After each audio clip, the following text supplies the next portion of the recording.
Pernahkah kita bertanya, sebenarnya siapa Allah yang kita sembah? Ketika kita berkata, "Aku percaya kepada Allah," kita tidak sedang berbicara tentang Allah yang jauh dan tidak dikenal. Alkitab memperkenalkan Allah sebagai Allah yang hidup, yang menyatakan dirinya kepada manusia dan berelasi dengan ciptaannya.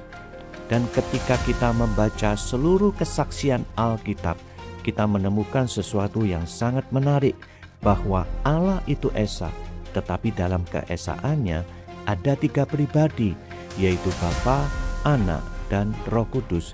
Inilah yang disebut sebagai Allah Tritunggal atau Trinitas. Kata Tritunggal memang tidak ditemukan sebagai sebuah istilah di dalam Alkitab. Istilah ini digunakan gereja untuk merangkum kesaksian Alkitab tentang siapa Allah. Seluruh kesaksian Alkitab membawa kita kepada pengenalan bahwa Allah adalah satu dalam hakikatnya dan 3 dalam pribadinya. Lalu apa maksudnya? Allah bukan 3 Allah.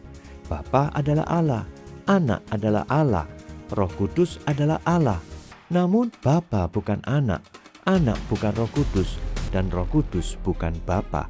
Ketiganya benar-benar berbeda sebagai pribadi, tetapi bukan 3 Allah yang berdiri sendiri. Ketiganya memiliki satu hakikat ilahi yang sama. Jadi, kita tidak sedang berbicara tentang Allah nomor 1, Allah nomor 2, atau Allah nomor 3. Tapi kita berbicara tentang satu Allah yang Esa dalam 3 pribadi. Bapa, Anak, dan Roh Kudus adalah 3 pribadi yang berbeda, tetapi ketiganya setara dan kekal. Tidak ada satu pribadi yang lebih tinggi daripada yang lainnya. Karena itu, ketika kita berbicara tentang Tritunggal, kita tidak boleh membayangkan 3 Allah yang bekerja secara terpisah. Bapa adalah Allah, Anak adalah Allah, Roh Kudus adalah Allah, namun tetap hanya ada satu Allah. Tetapi keberadaan Allah memang jauh lebih besar daripada kemampuan manusia untuk memahaminya secara tuntas. Salah satu gambaran yang sangat jelas terlihat dalam peristiwa baptisan Yesus. Matius 3 ayat 16 dan 17 mencatat bahwa ketika Yesus keluar dari air, Roh Allah turun ke atasnya seperti burung merpati. Kemudian terdengar suara dari surga yang berkata, "Inilah anakku yang kukasihi, perhatikan apa yang terjadi di sini." Anak sedang berada di bumi, Roh Kudus turun ke atas Anak. Bapa berbicara dari surga, ketiganya hadir dan berelasi pada saat yang sama. Ini penting. Allah Tritunggal bukan satu pribadi yang berganti-ganti peran, bukan Bapa yang kemudian berubah menjadi Anak, lalu berubah lagi menjadi Roh Kudus. Bapa tetap Bapa, Anak tetap Anak, Roh Kudus tetap Roh Kudus. Mereka berbeda sebagai pribadi, tetapi tetap satu dalam keesaan Allah. Hal yang sama terlihat dalam perkataan Yesus dalam Matius 28 ayat 19. "Baptislah mereka dalam nama Bapa dan Anak dan Roh Kudus." Perhatikan kata nama. Yesus berkata dalam nama, bukan dalam nama-nama. Bentuknya tunggal, bukan jamak. Satu nama, 3 pribadi. Ini menjadi salah satu bagian penting dari kesaksian Alkitab bahwa Bapa, Anak, dan Roh Kudus memiliki satu identitas ilahi, sekalipun ketiganya disebut sebagai pribadi yang berbeda.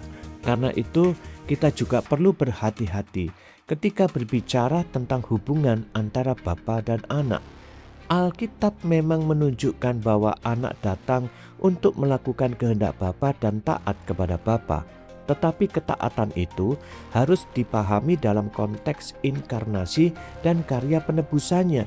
Bapa mengutus Anak, Anak dalam inkarnasinya dengan taat menggenapi karya penebusan melalui kehidupannya, salib, dan kebangkitannya. Roh Kudus menghadirkan dan mengerjakan karya Allah dalam kehidupan umatnya. Ini bukan berarti Anak lebih rendah secara ilahi daripada Bapa. Bapa, Anak, dan Roh Kudus tetap setara dan kekal sebagai Allah. Disinilah kita mulai melihat hubungan Tritunggal dengan kerajaan Allah. Dalam kerajaan Allah, Bapa mengutus, Anak datang dan menggenapi karya penebusan. Roh Kudus hadir, memberdayakan dan mengerjakan karya Allah dalam kehidupan umatnya. Ketiganya tidak bersaing, tidak berebut posisi, tidak berjalan dengan kehendak yang saling bertentangan. Ada kesatuan tanpa menghapus perbedaan pribadi. Allah yang kita sembah adalah Allah yang hidup dalam relasi kasih yang penuh. Dan ini bukan sekedar informasi teologis untuk kita hafalkan. Pemahaman tentang Allah Tritunggal juga membentuk cara kita hidup sebagai warga kerajaan Allah. Kita belajar bahwa kesatuan tidak berarti semua orang harus menjadi sama. Kita dapat memiliki pribadi, fungsi, dan karunia yang berbeda, tetapi tetap hidup dalam satu tujuan di bawah pemerintahan Allah. Jadi, Allah yang kita sembah adalah Allah yang Esa, yaitu Bapa, Anak, dan Roh Kudus. Satu Allah, tiga pribadi. Dialah Allah yang kita sembah. Dan sebagai warga kerajaan Allah, kita dipanggil untuk menerima kasih Bapa, percaya kepada karya penebusan Anak, dan hidup dalam kuasa serta kehadiran Roh Kudus. Amin.